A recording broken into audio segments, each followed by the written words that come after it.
కావలి north divisional మేనేజర్గా work చేస్తున్నానండి. నేను మీ దాంట్లోనే ఒక వీడియో చూశాను. చిట్టిబాబు అనే వ్యక్తిని అటెండర్ని తీసేసాను అనేది వాస్తవమేనండి. యాక్చువల్గా తీసేసేయడం కూడా కాదు, నేను 2020 జూలై ఇక్కడ ఛార్జ్ తీసుకున్నానండి. ఈ 2020 జూలైన ఛార్జ్ తీసుకున్నానండి. అప్పటి నుంచి కూడా తను ఎన్నోసార్లు తాగి రావడం, పడిపోవడం, ఈవెన్ ఐటీ చెక్స్ కూడా పోగొట్టాడు. ఇలాంటి వాటిని కూడా ఎక్స్క్యూజ్ చేస్తూ వాళ్ళ ఫ్యామిలీని కన్సిడర్ చేస్తూ ఇంతకాలం తన దగ్గర ఇంకోసారి తాగి రాను అని చెప్పి లెటర్లు రాయించుకొని మళ్ళీ ఇదిగోండి ఇవన్నీ ఆ ప్రూఫ్లే. నేను తాగి రాను, నేను ఇంకోసారి రిపీట్ చేయను, ఇలా వాళ్ళ భార్య నుంచి అతని నుంచి రాయించుకొని అని కొంచెం భయం పెట్టి మళ్ళీ బుద్ధిగా ఉంటారు కదా అని అనుకుంటే లేదండి. ఇక అది రోజు రోజుకి ఆ వ్యసనం పెరిగిపోయిందే తప్ప అది తన కంట్రోల్ అవడం అనేది జరగలేదు. చివరికి ఇక నేను చేయలేను అని అతను రిజైన్ చేస్తుంది లెటర్ అండి. రిజైన్ చేస్తూ 1/6 6th month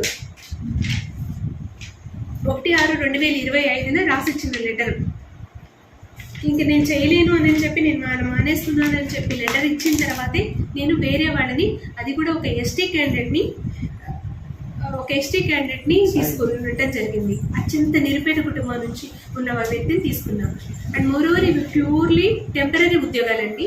ఈ పిల్లాడినే నేను ఉద్యోగంలోకి తీసుకుంది. అమ్మ, నేను ఉద్యోగంలో తీసుకోవడానికి నేను దగ్గర డబ్బులు తీసుకున్నాను. ఓకే, మీరే వినొచ్చు. పోనీ నా ఎదురుగా చెప్తున్నాడు ఇలాగా అని అనుకున్నా, నేనైనా ఇన్ఫ్లుయెన్స్ చేస్తున్నాను అనుకున్నా మీరైనా అడగచ్చు. ఇదే కాదండి, ఏ ఒక్క నుంచి నేను ఎప్పుడూ ₹1 తీసుకొని పనిచేస్తున్న ఇదేమీ లేదు. నా స్టాఫ్ అంతా కూడా ఇదంతా నా కుటుంబం అనే అనుకుంటాను.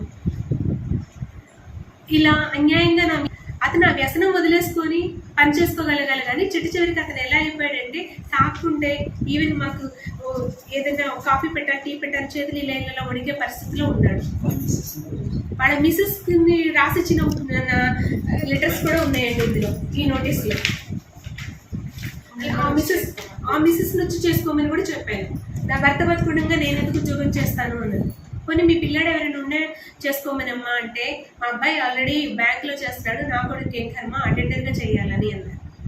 ఇలాంటి పరిస్థితుల్లో నేను ఇంకేం చేయగలను సార్? నాకు ఆఫీస్ పని అవ్వాలి కదా, కాఫీలో టీలు అందరికీ నేను పెట్టి ఇవ్వలేను కదా, బ్యాంకుకి ప్రతి పనికి నేను వెళ్ళలేను కదా. ఇక కాంటుబట్ట పొజిషన్లో ఆ పిల్లాడిని నేను పెట్టుకోవడం జరిగింది. ఈ మొత్తం విషయంలో నా తప్పు ఎక్కడైనా ఉందా? 1 కాదు 2 కాదు 5 ఏళ్ళు నేను అతన్ని భరించాను. పైగా నేను పై ఆఫీస్కి కంప్లైంట్ చేసింది కూడా నేను కాదు, పక్క ఛాంబర్లు డిఎం గారి ఛాంబర్కి వెళ్ళి అక్కడ 1 పోసి 2స్కి వెళ్ళి నానా చెండాలని చేస్తే వాళ్ళు సీజీఎం మేడంకి కంప్లైంట్ చేశారు.